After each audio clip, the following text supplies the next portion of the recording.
Okay, the world narrowly escaped a nuclear catastrophe last night. That's what the U.S. ambassador to the UN said today after Russian forces attacked and seized the largest nuclear power plant in Europe, located in southern Ukraine.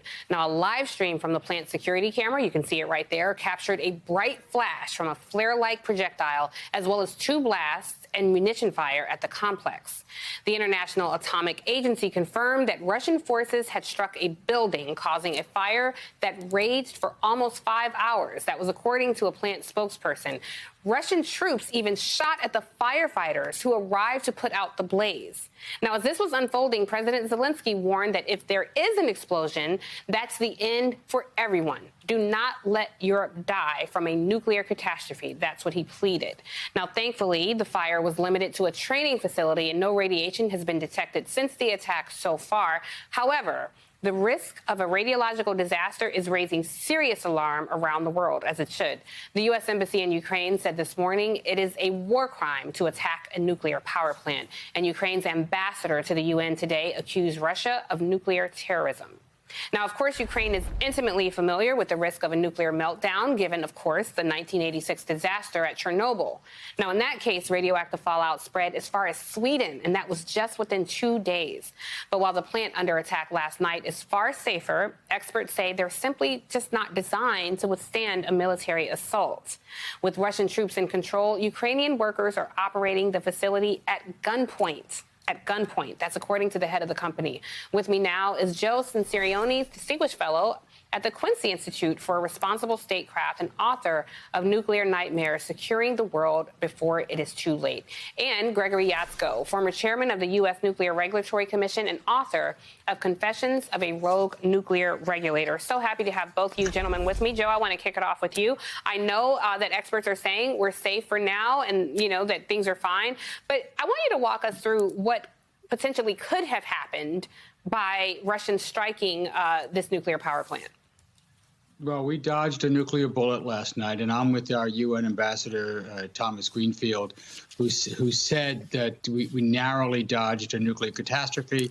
I also agree with the Director General of the International Atomic Energy Agency, who said he was extremely concerned that there was a severe risk of a mass casualty event at that.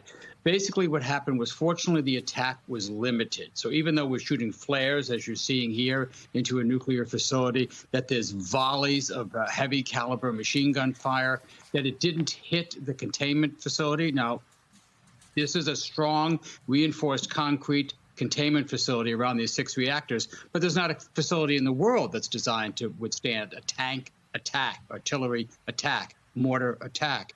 The real danger for me wasn't so much that the infrastructure would be damaged, is that in the course of this, you might cut off the electrical supply to this facility. Now, there's a backup supply, but that could have been damaged too in this kind of attack.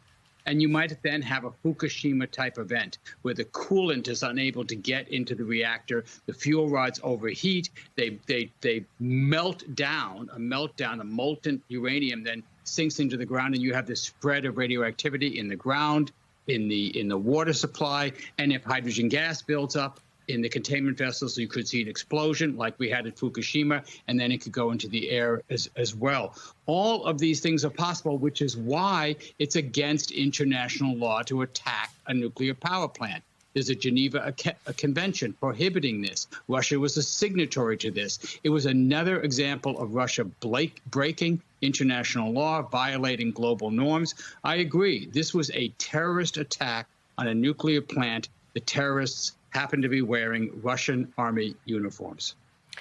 Wow. And before I bring in Greg, Joe, I just want to follow up with you because you're painting the picture of what could have happened, which I appreciate. When you say that it could have gotten into the air, I just want to punctuate this point for our viewers. Let's say it did get into the air. What happens when human beings make contact with that air? What's the human cost of that?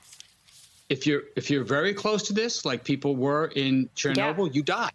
You die. If you're farther downstream, it doesn't kill you immediately, but even a small amount of these highly radioactive particles in the fuel that will then be vaporized and put into the air would get inside you and give you cancer. You wouldn't die immediately, but you would die over years. That's the danger of something like this.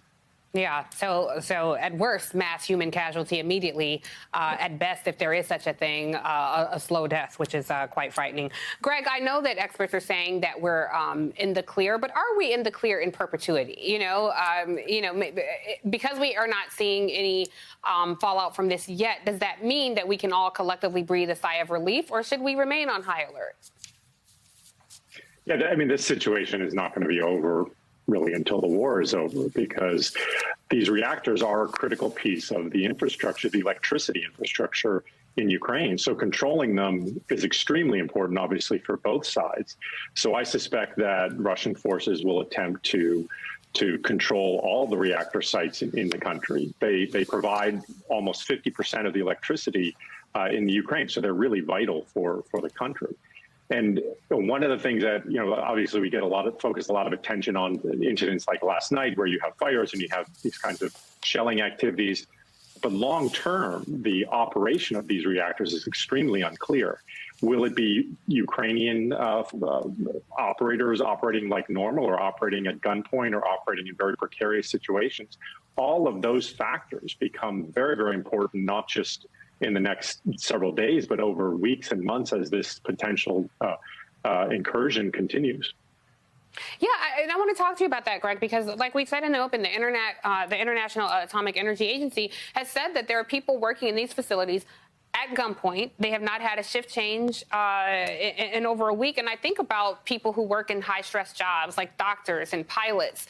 There's a limit to how long they work. And working, in these extended times at gunpoint, nonetheless, what danger does that pose? Yeah, I mean, these crews have to be able to operate at optimal efficiency. And when they're operating under the conditions that they're operating on, many of them potentially have loved ones who are in harm's way because of the fighting, or they may have homes that are impacted or damaged.